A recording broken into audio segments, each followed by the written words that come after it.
Vous rêvez de transformer votre Twingo, votre Break ou encore votre 4x4 en van? Eh bien ça tombe bien parce qu'on va vous montrer aujourd'hui comment on a transformé notre Jeep en van grâce à cette structure et ses boîtes. On l'a utilisé pendant notre road trip de 2 mois aux USA, c'était super pratique, efficace, discret et en plus ça n'abîmait pas la voiture. Avant de commencer, on va se présenter, nous c'est Clem et Mumu et sur cette chaîne on vous apprend à vivre et à travailler sur les routes et on prépare une vidéo par semaine. Et surtout, on est passé au modèle suivant puisqu'on a vendu notre Jeep et on est en train de convertir un autobus scolaire en studio de tournage et en cinébus. Passons aux choses sérieuses. Après avoir mesuré l'habitacle et fait quelques croquis, on a monté une structure sur SketchUp. On avait plusieurs objectifs avec la transformation du véhicule. Le premier, c'était de pouvoir revendre la voiture à notre tour, donc il fallait pas l'abîmer et il fallait que la structure soit détachable. Deuxième point, il fallait qu'il soit hyper organisé parce que dans un espace aussi petit, ça peut vite devenir le bazar, surtout quand on est deux. Troisième point, on voulait une installation discrète pour qu'on ne se rende pas compte quand on est absent qu'elle est remplie de matériel et que ça n'attire pas l'attention. Quatrième point, on voulait que ça soit léger pour éviter des problèmes de freinage et surtout ne pas surconsommer. Et enfin, on voulait que ça soit modulable selon nos besoins de la journée. On a utilisé un système de grille en 2 parties et des bacs. Ça nous permettait d'être extrêmement modulable, de pouvoir retirer la structure comme on voulait et la remettre dedans comme on voulait. On a fait plein de tests sur SketchUp pour voir les aménagements possibles, calculer les dimensions, etc. Bon, il nous a manqué une mesure, le rebord intérieur du coffre qui a un petit peu faussé la donne, mais sur le terrain, on s'est vite adapté et on a fait un truc parfait. On est super contente et on va vous montrer comment on a aménagé tout ça. Ce qu'il y a de super cool avec cette structure, c'est qu'on peut l'utiliser dans d'autres modèles de voitures puisque notre longueur totale de structure est variable vu que c'est en 2 parties. Donc si on a un véhicule plus court ou plus long, ça rentre dedans. Par contre, au niveau de la largeur, c'est assez standard, normalement ça passe, mais il faut quand même vérifier avant. Par contre, ça marche dans un véhicule où les sièges se replient complètement à plat, sinon faudra adapter. Maintenant, je vais vous présenter un petit peu comment on avait organisé la structure. Sur la partie avant, on mettait nos vêtements. Donc Clem avait cette partie-là, moi j'avais cette partie-là, puis là c'était plus des affaires mixtes, genre la trousse de toilette ou la trousse de pharmacie. On avait d'autres petites choses aussi quand on débordait.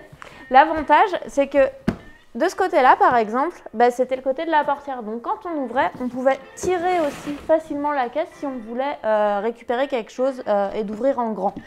Parce que bien sûr, on avait le matelas dessus le matin. On avait de la place là, le long de la portière pour glisser des petites choses. Plus au niveau des pieds du siège arrière, on pouvait glisser par exemple nos chaussures ou toutes les autres affaires, sac de jour, etc. Donc c'était très pratique, idem de mon côté. Donc l'avantage des caisses comme ça, c'est que par exemple on faisait des motels de temps en temps aussi pour changer de la voiture. Les caisses, ça nous permettait juste de les prendre puis d'aller dans un motel. On n'avait pas besoin de refaire des sacs, c'était hyper efficace et rapide. Donc la section suivante, c'est là où on mettait nos chaises de camping en fait pour l'extérieur parce qu'on mangeait souvent dehors, on essayait quand même de suivre le beau temps et ça passait pile poil pour nos 2 chaises. C'était vraiment parfait. Cette section-ci, en fait, c'était notre matériel plein air et nos sacs de couchage pour dormir. Donc, on les rangeait là. Puis, on avait nos palmes, masques, tubas, etc. Autres affaires de plein air. Ensuite, on arrivait sur le coin cuisine. Donc là, c'était tout ce qui était vaisselle. Puis là, on avait notre réserve d'eau. On essayait toujours d'avoir une petite réserve d'eau de plusieurs litres pour pouvoir cuisiner et tout. Si on était dans un endroit sauvage où il n'y avait rien du tout, on restait autonome. La dernière section, c'était nos provisions. Puis aussi, on avait quelques guides pour la route, etc. Quelques livres. Vous vous demandez peut-être, vu qu'on parle cuisine, où est-ce qu'on rangeait notre glacière? La nuit, quand on dormait, la glacière était sur le siège passager. Et la journée, quand on roulait, elle était posée sur la structure dans le coffre. Je vais vous montrer ça dans la suite de la vidéo. Et pour finir, l'installation du lit et donc des matelas. On a découpé 3 sections de mousse pour accéder plus facilement aux compartiments en dessous au cours de la journée ou dans la nuit au besoin. Donc on les installe sur la structure et ça nous fait un lit au top. On a utilisé de la mousse dense. Si vous voulez en savoir plus, allez voir dans la vidéo qui est là. Vous nous excuserez, c'était dans nos premières vidéos et on n'avait pas trop le sourire. À refaire, on aura enlevé 1 pouce de mousse pour avoir un petit peu plus d'espace au niveau de l'habitacle. La journée, on installait la glacière à l'arrière, accessible par le coffre très facilement, et tout notre matériel photo vidéo était installé derrière nous pour pouvoir être attrapé rapidement quand on avait besoin de faire un shooting. Et sous les sièges passagers, on insérait ces 2 planches en dessous pour pouvoir stabiliser la structure quand on dormait. Petite astuce bonus, j'ai créé cette plaque qui pivote pour permettre de poser le café le matin tout en étant dans son lit. Pour réaliser cette structure, vous aurez besoin de planches de bois, de quelques petites équerres, des vis évidemment, d'une perceuse, d'une scie sauteuse, d'un tout petit peu de tissu et de quelques agrafes, de la corde d'escalade et des mousquetons et quelques bacs Ikea. Première étape, on a pris nos planches de bois, on a mesuré dans la voiture pour vérifier que ça passait bien, on les a coupées et puis on les a assemblées grâce à nos petites équerres et à quelques vis.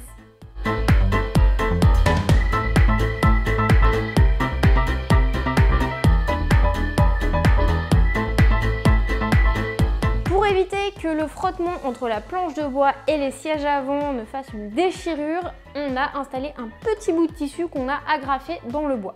Pour éviter d'abîmer le fond du coffre, on a installé une couverture puis la structure par-dessus. Ensuite, on a fait des trous au niveau de nos grosses planches pour pouvoir installer des cordes d'escalade et des mousquetons pour les fixer au point d'ancrage du véhicule. On a choisi les cordes d'escalade parce que c'est extrêmement solide, c'est fait pour résister à de très fortes tensions. On a bien serré le tout pour qu'il n'y ait pas 1 cm de flottement afin de limiter le fait que la structure se balance sur nous si jamais il y avait un freinage d'urgence. Une fois que la structure était installée, on a fait des tests pour vérifier que ça fonctionnait bien. Pour faciliter l'accès au matériel au niveau du coffre, on n'a pas mis de planche à l'avant, sinon ça nous bloquait pour récupérer les bacs. On a installé dans la zone centrale une planche de renfort et au-dessus pour pouvoir garder une forme relativement régulière pour pouvoir glisser plus facilement nos boîtes. Cette structure était vraiment pratique.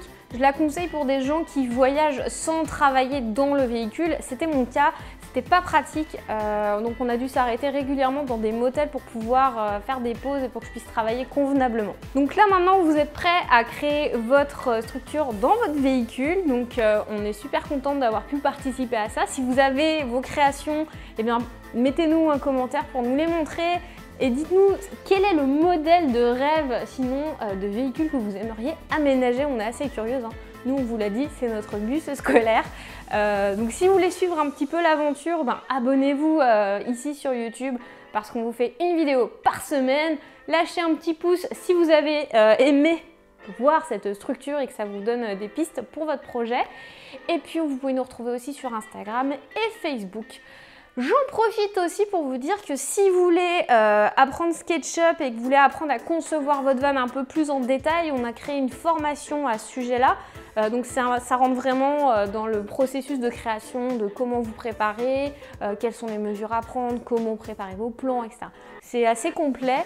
Il y a un lien en description. Le tarif de précommande est valable encore 1 semaine et à partir de là, tous les cours seront en ligne et vous pourrez en bénéficier. Donc je vous invite à aller faire un tour si ça vous intéresse. Pour créer cette structure, ça nous a pris entre 1 et 2 journées avec la conception des plans et aller chercher le matériel et s'installer convenablement. Donc c'était quand même assez rapide à faire, ce qui n'est absolument pas le cas de notre bus. Mais ça, c'est une autre histoire. Alors si c'est pas déjà fait, abonne-toi, partage et voyage!